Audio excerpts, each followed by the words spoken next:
Saving and protecting the elephants is extremely important because these animals are going to face extinction by 2020 unless something gets done.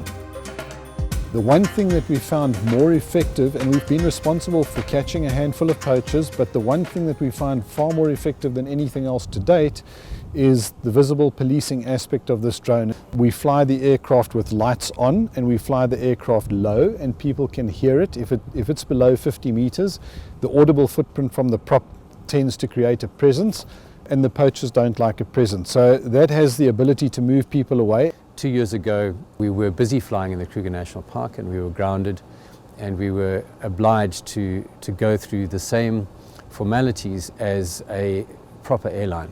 We had to go through enormous regulatory hoops. We had to register an airline, we had to register our aircraft, we had to put our pilots through training programs that normal manned, commercial manned operations have to go through. It was a drama. It took 6 months. We got it through, and we were awarded the first license in South Africa, the first in Africa, and one of very few, we think, in the world.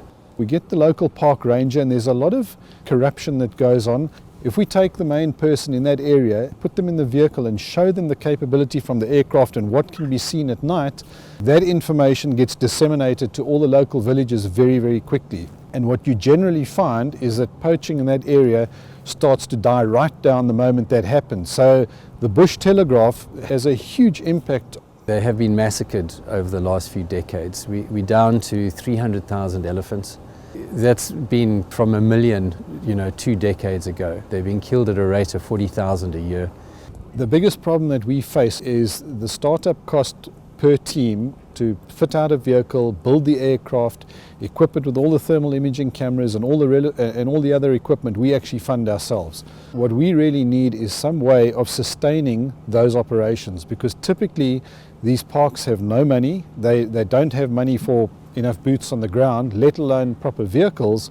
They have no money to run a drone operation. The slaughtering of these majestic animals in their natural habitats and their environment is something that, unless you've been there and experienced it and seen an elephant hacked to death, it's a